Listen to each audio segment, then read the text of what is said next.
జమిలీ ఎన్నికల రాజ్యాంగ సవరణ బిల్లును కేంద్రం నేడు పార్లమెంట్లో ప్రవేశపెట్టనుంది. వెంటనే ఈ బిల్లును జేపీసీకి నివేదించాలని కేంద్రం నిర్ణయించింది. జమిలీ సహా ఇతర బిల్లులు కూడా ప్రవేశపెట్టి ఉభయ సభలను సాధ్యమైనంత త్వరలో వాయిదా వేయాలని కేంద్రం భావిస్తున్నట్లు తెలుస్తోంది.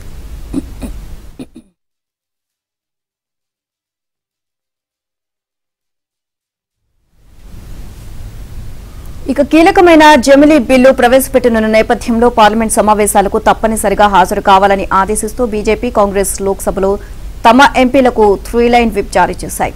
కాసేపట్లో పార్టీ ఎంపీలతో కాంగ్రెస్ అత్యవసర సమావేశం ఏర్పాటు చేసింది. ఎంపీలంతా తప్పనిసరిగా భేటీకి హాజరు కావాలని కాంగ్రెస్ ఆదేశాలు జారీ చేసింది.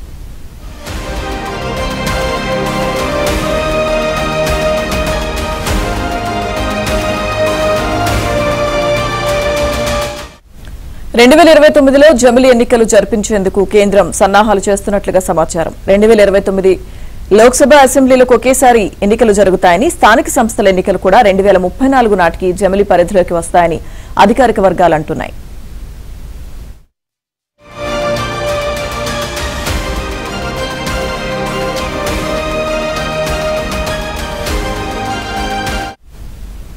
జమిలీ ఎన్నికలకు ప్రధాన అడ్డంకులను కూడా కేంద్రం పరిశీలిస్తుంది. వివిధ రాజకీయ పార్టీలను ఒప్పించి రాజ్యాంగ సవరణలు సాఫీగా జరిగేలా చూడడంపై దృష్టి పెట్టింది.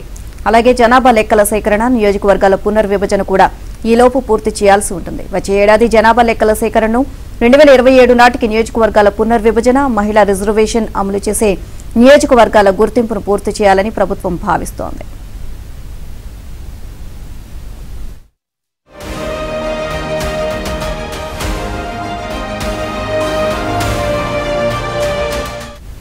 పార్లమెంట్తో పాటు ఏదైనా రాష్ట్ర అసెంబ్లీకి ఎన్నికలు నిర్వహించలేని పరిస్థితులుంటే అలాంటి సందర్భంలో ఏం చేయాలో నిర్దేశించి నిబంధనను రాజ్యాంగ సవరణ బిల్లులో పొందుపరిచింది. ఇక ఆ రాష్ట్ర ఎన్నికలను తర్వాత నిర్వహించేలా రాష్ట్రపతి ఉత్తర్వులు జారీ చేసే వెసులుబాటును కల్పించింది.